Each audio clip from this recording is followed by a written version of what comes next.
Hello，大家好啦，歡迎嚟到我嘅 channel 啦。咁今日呢條片咧，我就會講 M1 第9課啦，就係 probability distribution 嘅。咁我會將呢一課斬開成兩個 part 啦。咁喺今日呢一條片咧，我就會講主要集中於 probability distribution 嘅題目啦。咁下一條片我就會講多啲關於 expectation 同埋 variance 嘅東西。咁事不宜遲啦，我哋即刻進入今日我哋要講嘅嘢。咁究竟咩係 probability distribution 咧？俾我用一個好簡單嘅例子 illustrate 出嚟。咁當我哋而家玩擲骰仔啦，我哋一個骰仔咁佢有6個面啦，咁每一面出現嘅機會都係1/6。咁我哋就當啦 x 就係個骰仔會擲到嘅 number。咁佢有咩可能性啊？其實就係1、2、3、4、5、6啦。咁佢哋相應嘅每一個 probability 係幾多？就好似我呢度咁寫，如果我擲到1啦嘅 probability 係1/6啦，2又係如此類推。咁樣嘅話咧，我哋就可以知道，佢 px 啦，即係每一面嘅 probability 咧就係1/6。咁因為佢係一個骰仔啦，所以每一面嘅 probability 係一模一樣啦。若果係唔同嘅 probability 咧，我哋可以睇下以下呢一條例子。佢就話啦，喺個 basket 入邊有6個橙同埋4個蘋果，我哋要抽3個水果出嚟。咁我哋畫咗先啦，我哋要抽3個水果，由6個橙同埋4個蘋果嗰度，跟住佢就 given 咗啦 ，x 咧就係 number of orange selected。咁我就要諗啦 ，x 有咩可能性咧？咁我哋好簡單就可以諗到啦。我哋 x 啦，佢可以係0啦、1、2、3都得嘅。點解係咁啊？我哋諗下，如果我哋抽到3個蘋果嘅話，咁我哋咪0個橙咯。咁我有2個蘋果就1個橙，如此類推咁樣啦。咁如果我抽唔到蘋果，咁我咪會有3個橙咯。好啦，咁我哋問題係點樣可以揾到每一個嘅 probability 咧？我哋睇下我哋嘅 part A2，佢就要我哋畫一個 table 出嚟喎。我6筆 highlight 嘅呢度啦，佢要我畫一個 table 出嚟。咁首先啦，我要將每一個 event 獨立嘅 probability 計出嚟咧，即係當我有0個橙 select 到出嚟係幾多啊？咁我哋可以寫出嚟。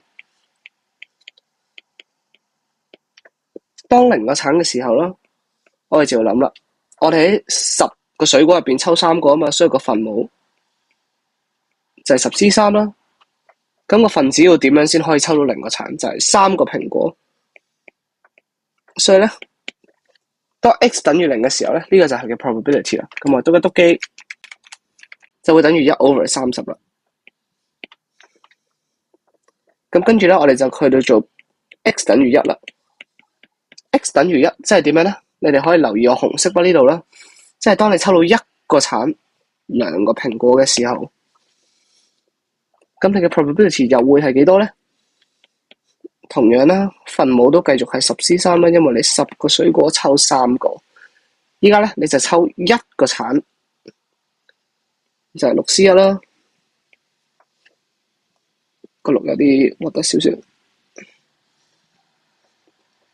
跟住你就抽2個蘋果，所以就咁樣啦。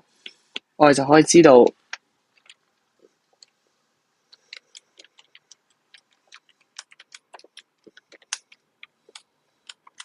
x 等於1嘅時候啦，佢嘅 probability 就係3/10啦。咁至於 x 等於2咧 ，x 等於2咧就係2個蘋果啦，2個橙啦，1個蘋果。咁我哋可以繼續寫出嚟啦。當 x 等於2嘅時候，咁我呢度就 fast forward 一下啦，可以。咁去到最後啦 ，x 等於3即係點樣啦？即係你抽到嘅3個都係橙，冇任何蘋果。咁你就係6C3啦 ，over 10C3啦，等於1/6嘅。咁因為佢要我哋用一個 table 嘅形式去表達出嚟啦，所以如果 in terms of table 啦，我哋可以畫做咁樣。我哋嘅 x 啦有咩嘅 value possible 啊？就係上面我橙色筆喺呢度啦，0、1、2、3，所以我哋可以寫翻上去啦。0、1、2、3。咁下面每一個 respectively 嘅 probability 係幾多啊？0嘅時候就係1/30啦，1就係3/10，兩個嘅時候咧就係1/2，3嘅時候咧就係1/6啦。咁咧我就做完一題嘅 table。去到 part B， 佢就叫我哋 find the following probabilities。我哋首先睇咗第一 part 先啦，佢就叫我哋揾2細過等於 x 細過等於3。咁我哋就諗啦，有 x 嘅0、1、2、3邊樣嘢係喺呢個 range 入邊啊？咁我哋可以睇到啦，2細過等於 x， 所以2係包啦；x 細過等於3，所以3都係包啦。所以其實佢指嘅係咩呢度？就係 x 等於2同加埋 px 等於3嘅 probability， 其實就係呢一個範圍佢指緊嘅嘢啦。咁 x 等於2，我哋上面計嘅啦係1/2，而 x 等於3，我哋都一計嘅啦係1/6。所以咧，我哋就可以直接計到個答案1/2加1/6，撳咗個機2/3。Part 2啦，都係同樣道理嘅啫。題目話啦，佢要揾 x 細過1，咁我哋就睇下啦。第二 part 佢要 x 細過1，今次要留意啦，睇下綠色筆呢個佢係冇細過等於嘅，咁細過1嘅其實呢度只係得一個可能性嘅啫，就係0 px 等於0嘅一樣嘢啦。所以其實我哋可以直接寫，其實就係等於 px 等於0一樣嘢啫嘛，實際上只係等於1/30。呢一種咧就係 probability distribution 簡單即係一啲題目啦嘅一啲做法。咁呢個係最初階嘅版本，不過喺 DSE 咁耐咧，好似都冇咁樣考過。所以既然佢今年都轉題型嘅話，其實可以留意一下呢一種咁嘅題目。真係唔可以話，我覺得下年係有機會叫你畫翻個 probability distribution 嘅 table， 就好似我 part A2 用綠色筆框框 highlight 住呢個，跟住要你再寫埋紫色筆呢幾個計嘅過程，我覺得絕對有機會咁樣考嘅下年。咁我仲想介紹埋呢一種嘅題型啦。咁呢一種題型喺 DSE 一定係未出過噶啦，但係我覺得即係考評我咁中意換新題型嘅話，我覺得呢一題係十分有機會會出嘅。咁我哋一齊睇下題目啦。佢就話有個 table 啦 ，show 咗 probability distribution of number n newspapers sold on particular day。咁即係佢會寫你賣咗幾多張報紙啦，好似 n 就等於10、20、30咁樣。跟住佢仲講咗啦。個報紙嘅 cost 係3蚊，跟住個 selling price 係8蚊，跟住佢就問我哋個 expected daily net profit。如果我哋有20張報紙，好，咁我哋慢慢嚟先啦。我哋第一步啦，應該叻咗，我當 A 啦，係 net profit 嗰個 amount 啦。當20個 newspapers are available，咁我哋啦，一開始啦就計咗個 cost 係幾多先啦，因為我哋有20張 newspapers 啊嘛。我哋有 cost 咯，每一日嘅 cost， 而家都仲未入probability 嘅，純粹係普通計一啲數啫。咁我哋 daily cost 先啦，一個報紙係3蚊嘅 cost， 咁我哋有20張啊嘛，所以就係60蚊啦。好，跟住完咗呢一步之後啦，我哋就要諗下啦。我哋而家有20張嘅 newspapers 啦。但係你睇下你上面賣嘅有咩可能性？你可以賣10張啦，你可以賣20張，你可以賣30張。咁你諗下，如果你有20份報紙，你賣咗10份嘅話，咁你仲有10份咪賣唔出咯？咁你應該可能會蝕或者賺得少啲咁樣咯。相反，你20同30嘅話，你就可以賣晒全部啦。30嘅話，你係唔夠賣添啦，但係你都可以賣得晒。所以啦，我哋就可以話啦。好，咁而家我哋拆開一個個嚟啦。我哋當 n 等於10嘅時候咯，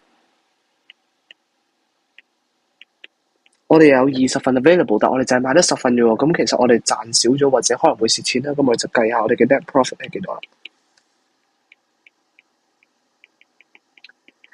你賣得10份啦，所以你嘅8乘10啦，就係你賣出去。但係你仲有個 cost 啊嘛，你要減翻60蚊，所以你嘅 net profit 咧就只係得20蚊啫。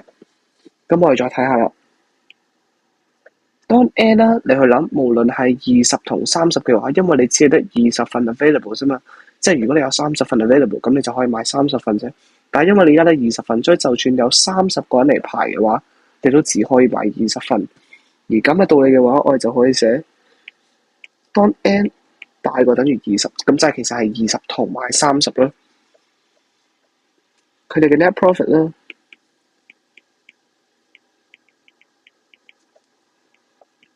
咁佢哋會買到20張啦，每個都，而又會減翻個 cost 啦，所以就係100蚊。咁去到呢步我哋做完未咧？未，因為你睇下題目，佢要我哋揾咩？佢要我哋揾 expected daily net profit， 所以咧我哋要乘埋各自嘅 probability。當 n 等於10嘅時候啦，題目俾咗佢嘅 probability 就係橙色筆嘅1/4啦，所以我哋就可以寫 expected daily net profit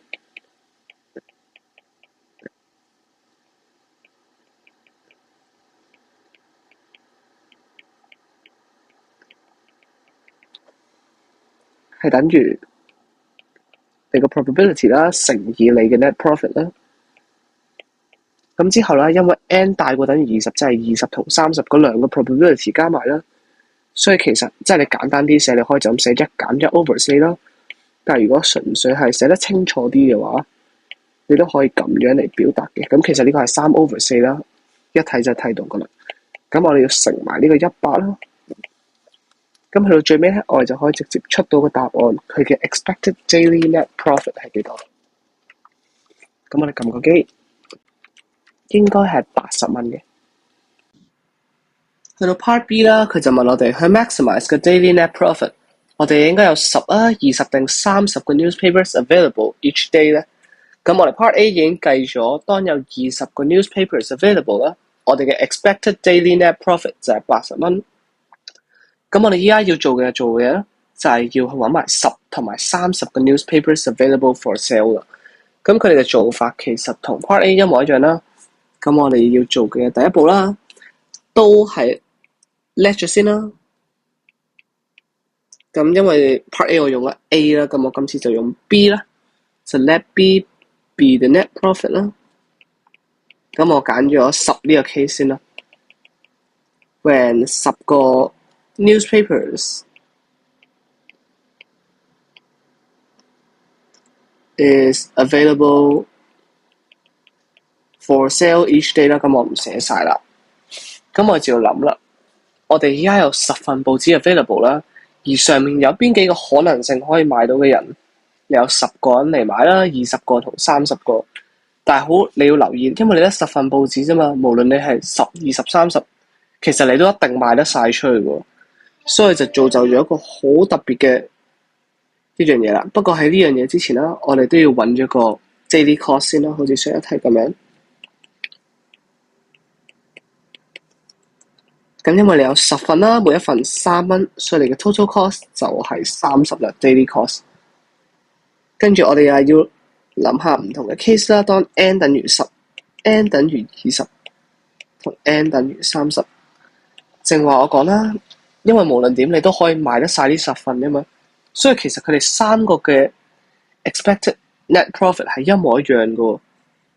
你啦，一份係8蚊啦 selling price， 賣到10份，再減翻30蚊嘅 cost， 其實你3個嘅 net profit 都係50蚊。咁如果我要計 expected daily net profit，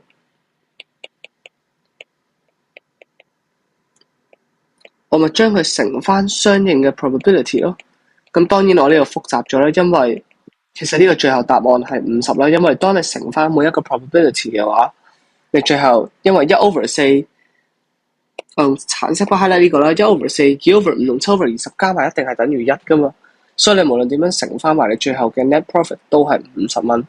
所以由此可見啦，我哋就知道當10個 newspapers 嘅時候啦，佢嘅 expected net profit 咧就係50蚊啦。咁我哋爭最後一個咧，就係要計埋當30嘅時候，佢嘅 daily net profit 係幾多咯？同樣步驟啦，第一步都係叻咗 C 啦 ，be the net profit made。咁我同之前一樣啦，都係唔寫晒啦。當30個 newspapers， 好，咁我哋又係揾咗個 daily cost 先啦。今次有30份報紙，每一份個 cost 係3蚊，所以我就可以得到係90蚊啦個 daily cost。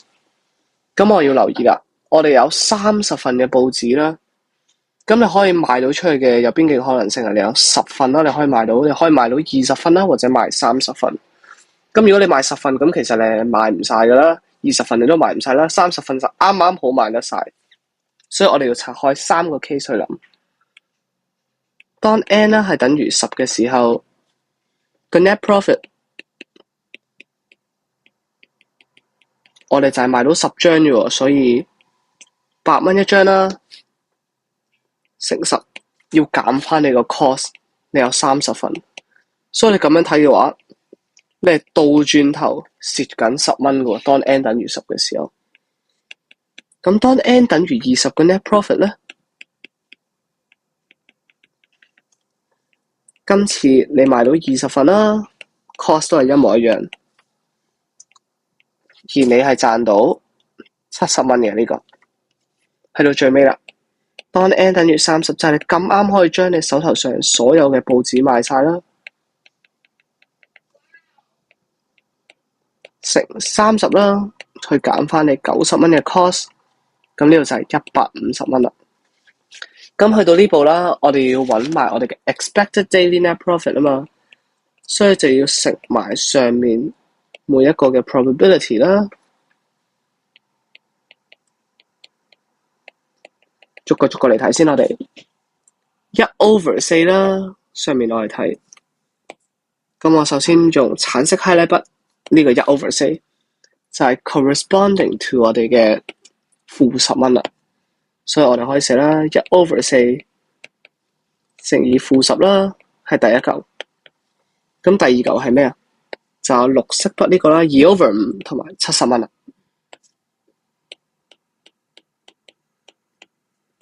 最尾紫色筆7/20同埋150蚊。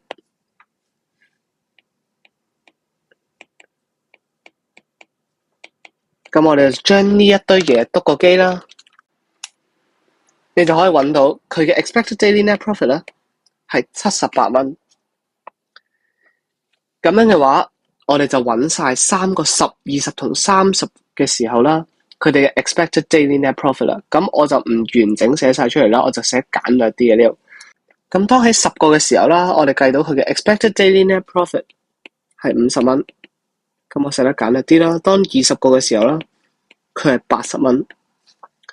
當30份 available 啦，佢反而跌咗係78蚊喎。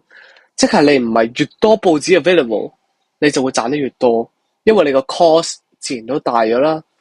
所以咁樣嘅題目問我哋邊一個去 maximize 我哋嘅 daily net profit 嘛？邊一個先係 available for sale 係最好啦？邊一個？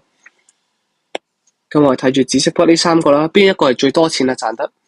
咁好明顯就係我哋嘅第二個啦，即係20份 available， 所以我哋就可以答翻，當20份 available for sale 嘅時候咧，就可以 maximize 我哋嘅 daily net profit 啦。咁我覺得呢一類題目其實運算上嚟講唔算難啦，不過你要諗得好清楚，數唔同嘅 case 啦，可能你要拆開，好似你要 n 等於10、n 等於20同 n 等於30。咁我覺得呢啲題目嘅變奏版就比較少，所以其實只要大家操熟嘅話，我覺得都冇問題嘅。下一條片 Part 2啦，我就會講多啲關於 expectation 啦、variance 嘅東西。咁我哋下條片再見啦，拜拜。